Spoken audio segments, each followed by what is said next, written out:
मित्रों, मैं ज्योतिषविद नागेंद्र तिवारी दिव्य ज्ञान दृष्टि के इस चैनल के माध्यम से दिव्य भारतीय ज्योतिष शास्त्र के मर्म तत्व का, मूल सत्व का ज्ञान प्रदान करने वाले आपके अपने चैनल पर आपका स्वागत करता हूं। मित्रों, आज मैं राहु ग्रह के बारे में, जो यथार्थ रूप में ग्रह न होकर एक छाया ग्रह है, उसके बारे में आपसे अपना जो अनुभव है, अपना जो ज्ञान है, वो साझा करूंगा, शेयर करूंगा। तो इसे ध्यान से सुनिएगा। दोस्तों, राहु ग्रह के बारे में कि ये बहुत रहस्यमयी ग्रह है, मिस्टीरियस ग्रह है, ऐसी कई बातें असंख्य ज्योतिषियों ने कही हैं। मैं उन सभी ज्योतिषियों को सत सत नमन करता हूं और साथ ही साथ अपनी कुछ बातें राहु के संबंध में आपके साथ साझा करता हूं। दोस्तों, जैसा कि आप जानते हैं कि राहु एक फिजिकल एंटिटी नहीं है, भौतिक अस्तित्वमान ग्रह नहीं है, वह एक काल्पनिक ग्रह है, छाया ग्रह है। हम अभी इसके पौराणिक जो कथाएं हैं उस पे नहीं जाएंगे। पौराणिक कथाओं के अनुसार यह स्वर भानु का नामक राक्षस का कटा हुआ सिर है और यह ग्रहण के समय सूर्य और चंद्र को ग्रसित कर लेता है। दिन में भी एक जो दिन होता है उसमें भी एक दिन में 24 मिनट का राहु काल माना जाता है, जो कि अशुभ प्रभाव देने वाला माना जाता है। परंतु हम सीधे राहु के मर्म पे जाते हैं कि दरअसल राहु क्या चीज है। दोस्तों, राहु एक अनुभूति है, राहु एक स्पर्श है, राहु एक ऐसा बोलना चाहिए पारलौकिक तत्व है जो अन्य 7 ग्रहों के साथ मनुष्य के जीवन में अपना प्रभाव रखता है और यूं कहें तो वर्तमान जीवन में सबसे गहरा प्रभाव रखता है। क्यों? राहु पिछले कई जन्म जो मनुष्य ले चुका है और उसमें लिए गए उसके संस्मरण, उनसे ग्रहण किए गए उनके संस्कार, उनके विचार, उनके कर्म इत्यादि इत्यादि का प्रोसेस करने के उपरांत इस जन्म में जो मनुष्य की इच्छा है, आकांक्षाएं हैं, या फिर जो मनुष्य करने के लिए प्रवृत्त है, उसको दर्शाता है। कहने का मतलब, राहु वर्तमान जीवन के ड्रीम को दर्शाता है, वर्तमान जीवन के डिजायर्स को दर्शाता है, वर्तमान जीवन की महत्वाकांक्षा या किसी भी प्रकार की चेष्टा को दर्शाता है। राहु का जो प्रभाव है, ऐसा माना जाता है कि त्रिकोण, एक जन्म कुंडली में जो त्रिकोण भाव होते हैं, वो जन्म कुंडली का प्रथम भाव, पंचम भाव और नवम भाव होता है। इन भावों पे सर्वाधिक अपना प्रभाव रखता है। मैं इसे दृष्टि तो नहीं कहूंगा, मैं इसे प्रभाव कहूंगा। इन 3 भावों के अलावा राहु अपने से 12वें जो भाव है उस पर भी अपना काफी प्रभाव रखता है। हालांकि इस राहु ग्रह का प्रभाव संपूर्ण कुंडली में होता है, परंतु इन 4 भावों में राहु का प्रभाव विशेष तौर पे देखा जाता है, इसका अनुभव किया गया है। एक बात और बोलना चाहूंगा राहु की, आप जानते हैं या अगर नहीं जानते तो मैं बता दूं, राहु की गति वक्री होती है। वक्री का अर्थ है उल्टा चलने वाला। अगर कोई ग्रह प्रथम घर में बैठा है तो उसके बाद द्वितीय, फिर तीसरे, फिर चौथे, फिर 5वें, फिर 6वें, फिर 7वें, 8वें, 9वें, 10वें, 11वें, 12वें, ऐसा चलेगा। बल्कि लेकिन राहु जो है वो पहले के बाद 12वें, फिर 11वें, फिर 10वें, 9वें, 8वें, 7वें, 6वें, 5वें, चौथे, तीसरे, दूसरे और फिर प्रथम ग्रह, ऐसा उल्टा विचरण करता है। राहु और केतु स्वर भानु नामक राक्षस, जो पौराणिक कथा के अनुसार है, उसके एक ही राक्षस के दो भाग हैं। राहु जो है धड़ का हिस्सा है, मतलब सर वाला हिस्सा है, और जो केतु है वो धड़ वाला हिस्सा है।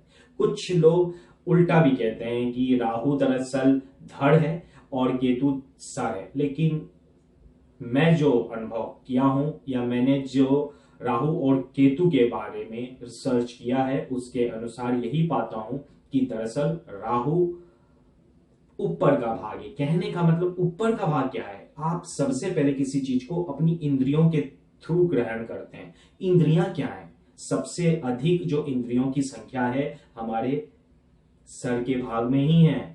तो राहु दुनिया को समझने वाला ग्रह है, भौतिक तत्वों भौतिक चीजों को ग्रहण करने वाला ग्रह है। जिस तरीके से हमारे आंख, नाक, मुंह, कान, जिह्वा जो है ये सारी इंद्रियां सर में पाई जाती हैं। तो इसीलिए राहु को सर मानना रिसर्च के तौर पे भी उचित माना जाएगा। लेकिन जब वो जो भौतिक चीजें हैं आप ग्रहण कर लेते हैं, जिस तरीके से हम खाना ग्रहण करते हैं, पानी ग्रहण करते हैं, वैसे ही सारी चीजें जो हम ग्रहण कर लेते हैं, उसके बाद क्या होता है, उसके बाद वो अंदर जाता है, हमारे शरीर के धड़ वाले हिस्से में जाता है और फिर हम उसे पचा पाते हैं या नहीं पचा पाते हैं।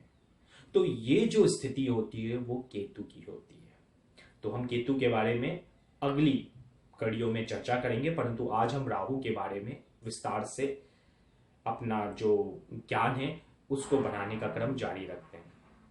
की जो स्थिति है जन्म कुंडली में 180 डिग्री पे होती है।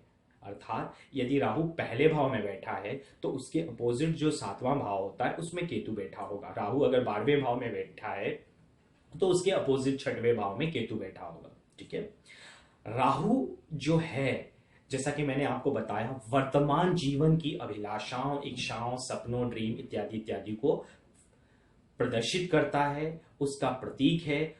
हमारे जीवन का वो पारलौकिक तत्व है जो दिखाई तो नहीं देता परंतु महसूस किया जा सकता है। सदा उस चीज का हम अपने जीवन में समावेश या फिर उसकी रूहानियत को महसूस करते हैं और सबसे ज्यादा महसूस करते हैं। राहु का जो स्वभाव होता है, क्योंकि उसे किसी भी तरीके से चीजों को ग्रहण करना है, बोला जाता है ना टीट और टैट, कैसा भी, तो साम दाम दंड भेद हर तरीके की नीति, छल नीति, कपट, द्वेष, ईर्ष्या या जालसाजी जो भी कहे उस रूप से उसे बस भौतिक चीजें चाहिए, भौतिक डिजायर्स उसे चाहिए, जितना ज्यादा से ज्यादा, जितना ज्यादा से ज्यादा, क्योंकि उसे कंट्रोल नहीं है, उसके पास विवेक नहीं है, क्योंकि उसके पास धड़ नहीं है। इसलिए वो चीजों को ग्रहण करने पे बिलीव करता है, कितना ग्रहण करना है वो नहीं जानता।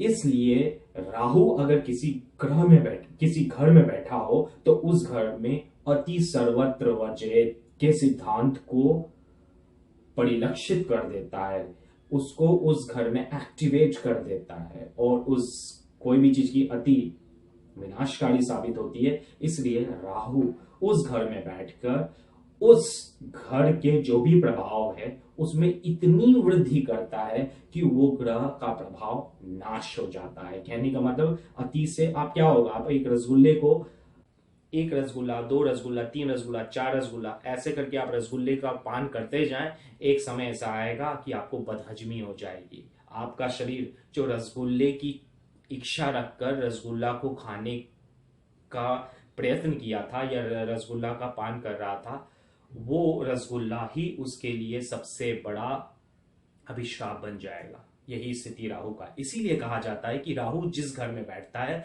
उस घर का और उस घर के अच्छे तत्वों का नाश करता है, अति करके एम्प्लीफाई कर देता है, उन चीजों को इतनी चाहत बढ़ा देता है उन चीजों की। प्रथम घर में बैठेगा तो आपकी फिजिक्स का, आपको बॉडी बिल्डिंग का, आपको अपने सेल्फ सेंटर्ड जितनी भी सुख है उसके लिए आपको अति स्वार्थी बना देगा। 4th हाउस में बैठेगा तो बोलना चाहिए होम सीकर बना देगा, आपको घर के सुख के लिए उसकी अभिलाषाओं को बहुत गहरा कर देगा। राहु के इंपैक्ट को जानना बहुत जरूरी है।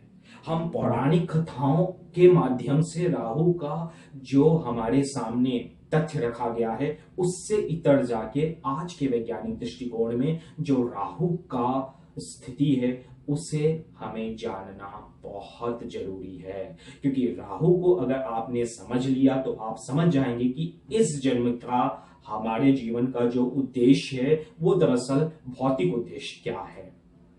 और जब तक ये भौतिक उद्देश्य सफल नहीं होगा, शांत नहीं होगा, पूर्ण नहीं होगा, तब तक हमारे इस जीवन की सारी बोलना चाहिए दुख या फिर चिंताएं या फिर व्याकुलताएं बनी रहेंगी।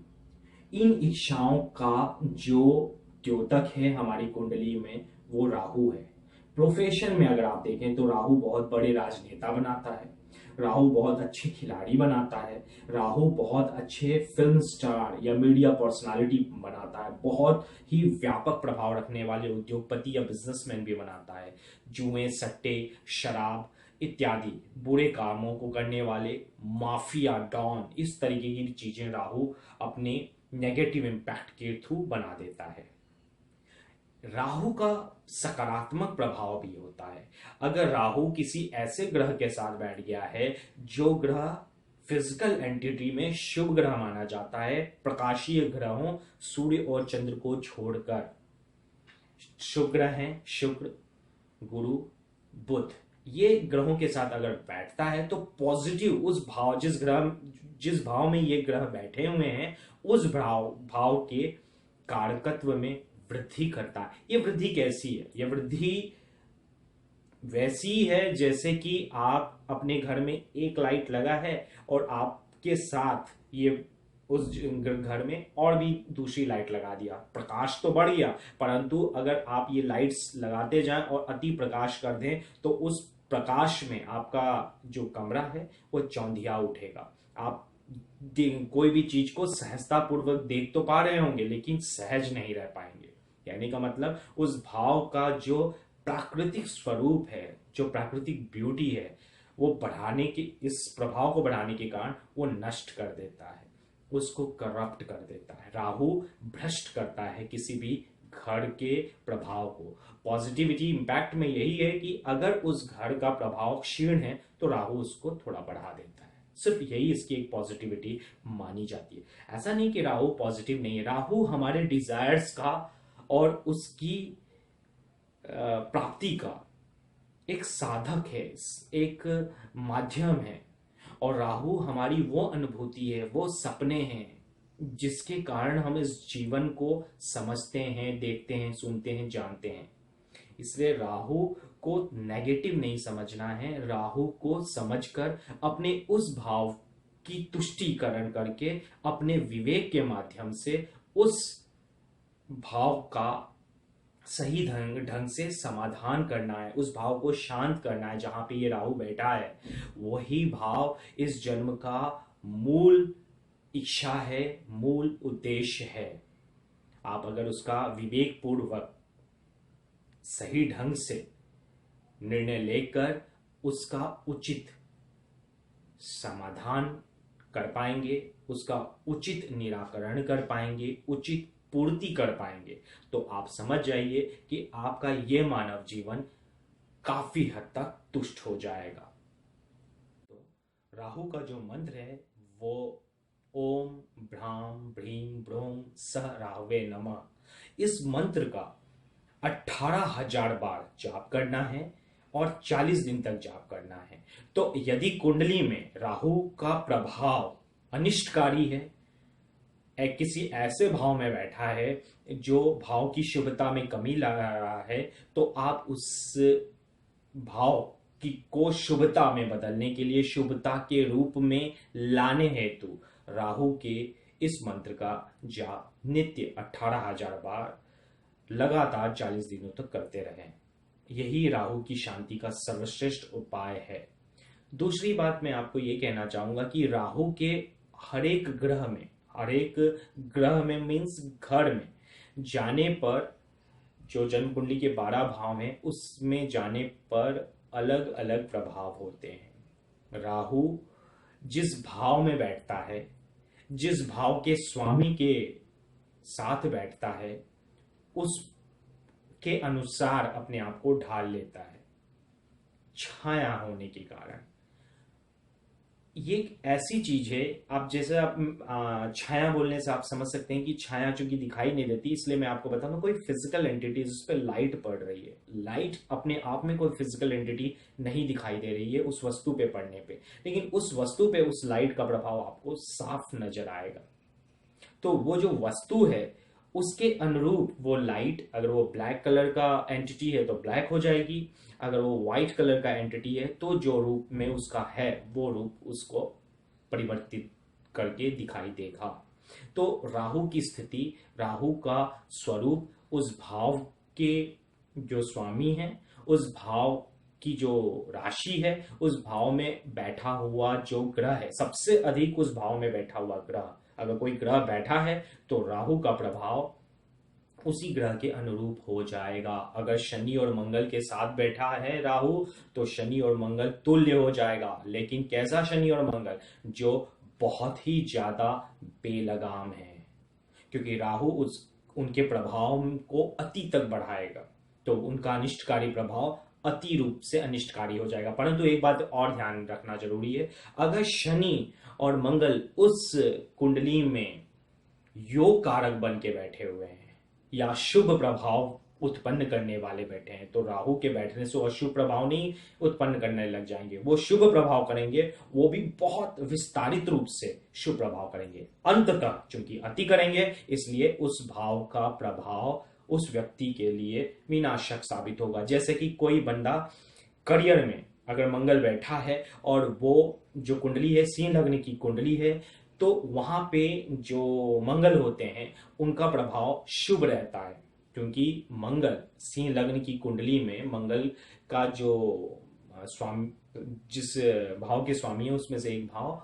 नवा भाव भी है, तो भाग्येश बन के वो कर्म भाव में बैठे हैं। तो ऐसा व्यक्ति के साथ अगर राहु बैठ जाएगा तो उसको बहुत बड़ा राजनेता बना सकता है, बहुत बड़ा खिलाड़ी, उद्योगपति, व्यवसायी इत्यादि कुछ भी बना सकता है।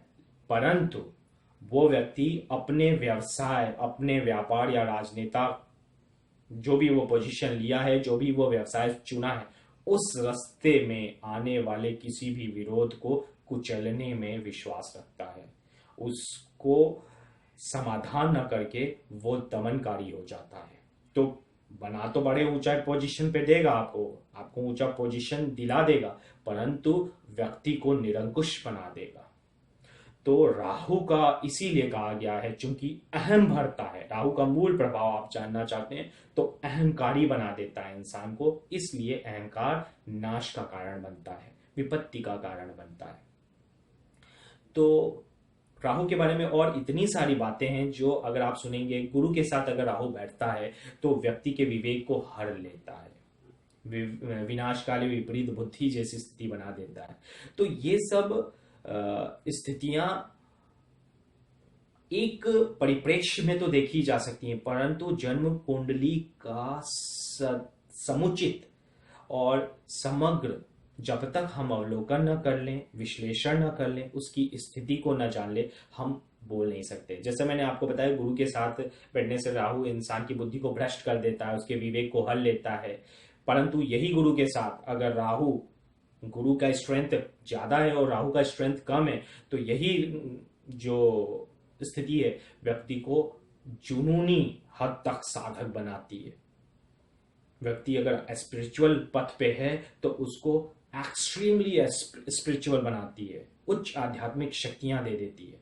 तो इसकी क्वांटिटी जो है, इसका जो जन्म कुंडली में स्थिति है, इसका जन्म कुंडली में जो बलाबल है, उसके अनुसार ही हम फल कथन कहें, यही उचित है। इसलिए जब भी मैं राहु के बारे में बोलूंगा तो मैं उससे शुभ और अशुभ, हालांकि इसे अशुभ ग्रहों की श्रेणी में रखते हैं क्योंकि ये अति करता है, परंतु राहु का सदा अशुभ प्रभाव नहीं होता। अगर इसका किसी ऐसे ग्रह या ऐसे ग्रह योग के साथ समागम है तो समग्र कुंडली के प्रभाव में ये शुभता उत्पन्न करने का और बहुत ज्यादा शुभता उत्पन्न करने का भी शक्ति रखता है। तो दोस्तों, आज राहु के बारे में इतनी सारी चर्चाएं हो चुकी हैं। अब अगली कड़ी में मैं राहु के जन्म कुंडली के विभिन्न भावों में बैठने पर क्या प्रभाव पड़ता है एक एक करके आपको बताऊंगा। आपका दिन शुभ रहे। इस कोरोना काल, जो वैश्विक महामारी है कोरोना की, इस काल में मैं आपको सिर्फ यही बोलूंगा, आप अपने इष्ट देव की, जो भी आपके इष्ट देव की आराधना सारे सुरक्षा उपायों के अलावा अवश्य कीजिए। नमस्कार।